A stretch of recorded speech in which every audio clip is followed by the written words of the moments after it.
A igreja é a principal agência divina de divulgação desse mistério. A igreja anuncia as boas novas de salvação. Porém, anunciar a Cristo não significa fazer apelo ao pecador. Ou seja, fazer apelo para que o pecador, ele aceite Jesus, levante as mãos e deixar essa pessoa por conta própria. Isso não é o que Jesus mandou fazer. Isso é um começo. Mas Jesus mandou ir muito além disso. Então, anunciar Jesus não é deixar a pessoa por conta própria depois dela levantar as mãos. Jesus mandou fazer discípulos e isso envolve muito mais do que um simples levantar de mãos. Muitas pessoas levantam as mãos sem a mínima ideia do que estão fazendo. Algumas se sentem até constrangidas, porque são chamadas para receber oração e lá na frente manda-se levantar as mãos. Elas não foram lá para aceitar Jesus, elas foram lá para receber oração. Então elas nem sabem por que elas estariam ali direito, tá? Elas se sentem pressionadas com isso e elas não sabem o que fazer depois que levantaram as mãos. E muitos de nós usamos nossa experiência pessoal para defendermos que só porque não tivemos acompanhamento, essas pessoas também devem crescer sozinhas. Eu já ouvi isso.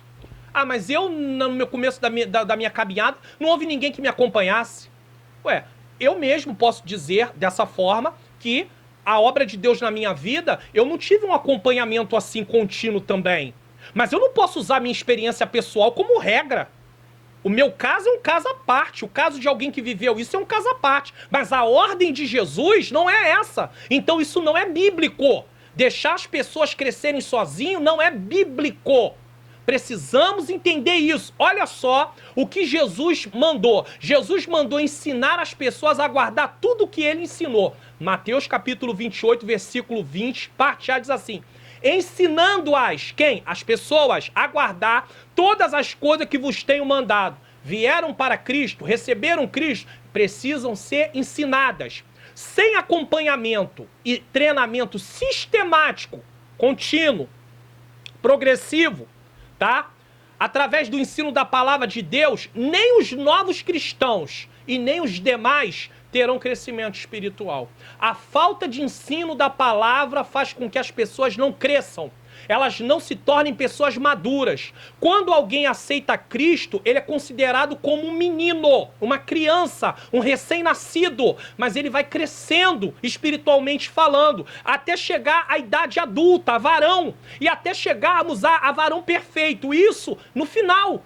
Mas precisamos entender que é preciso o ensino da palavra. Sem o ensino da palavra, isso não é possível. É por isso que é preciso, através do Espírito Santo, ouça bem isso, selecionar pessoas chamadas por Deus, não é qualquer pessoa.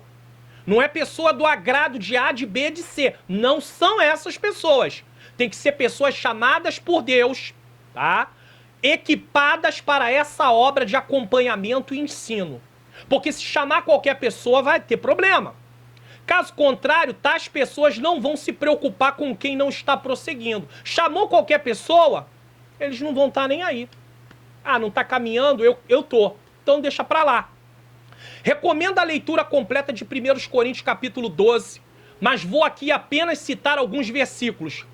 1 Coríntios 12, versículo 27 a 30 vai dizer assim, versículo 27, ora, vós sois o corpo de Cristo e seus membros em particular. 28. E a uns pôs Deus na igreja, primeiramente apóstolos, em segundo lugar profetas, em terceiro doutores, depois milagres, depois dons de curar, socorros, governo, variedade de língua. Versículo 29. Porventura são todos apóstolos? São todos profetas? São todos doutores ou ensinadores ou mestres? São todos operadores de milagre? Versículo 30, tem todos o dom de curar? Falam todos diversas línguas? Interpretam todos? Aqui temos a prova que Deus escolheu pessoas para obras específicas. Não adianta querer pegar a mão e fazer a função do olho. Somos membros do corpo de Cristo. Paulo fala muito claro sobre isso no capítulo de número 12 de Coríntios, 1 Coríntios. Então não adianta pegar o olho e querer fazer ele funcionar como ouvido, como orelha, como ouvido, não tem como. Ele não vai funcionar assim. É preciso entender isso. Uns vão para o evangelismo na rua, outros vão para a ação social. outros vão para a visita nos lares, outros para os hospitais, outros para os presídios, outros estão envolvidos no ensino, outros no aconselhamento de casais, aconselhamento de jovens, aconselhamento de mulheres, outros no departamento de criança e etc. Não é porque alguém não vai para hospitais ou presídios ou evangelismo nas ruas que não está evangelizando. Pois aconselhamento de casais é uma forma de fazer discípulo, ensinar. Aconselhamento de mulheres é uma forma de fazer discípulo. Ensinar na aula da escola bíblica dominical, no seminário, na palestra, em congressos de ensino, é uma forma de fazer discípulo, só que são áreas diferentes. Então há uma mentalidade errada de se pensar que porque alguém não foi na rua, no frente a frente, entregar folheto que não está evangelizando. Quem foi que disse que o evangelismo se restringe apenas a isso? Aonde que está escrito isso? Gostei muito que o comentarista da lição, na primeira lição, ele colocou lá sobre isso. Professores de escola dominical ensinando estão evangelizando, ensinando as pessoas a guardar tudo que Cristo mandou. Só que cada um vai ficar na sua área, cada um vai ficar no seu departamento, no seu chamado. Porque se eu pegar pessoas que Deus chamou para uma coisa e colocar para fazer outra, ele não vai ter um bom desempenho. É bem verdade que em alguns lugares falta mão de obra, falta trabalhadores, e aí se usa quem tem.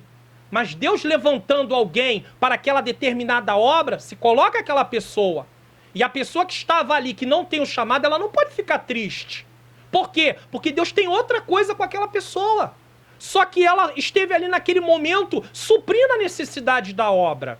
Então nós precisamos entender muito claramente que Jesus quer que nós ensinemos a eles, o povo, a guardar todas as coisas que ele estava mandando. E cada um vai permanecer naquilo que foi chamado. Somos o corpo, membros do corpo de Cristo, cada um na sua função. E cada um na sua função teremos um bom desempenho e o reino de Deus estará avançando para a glória de Deus.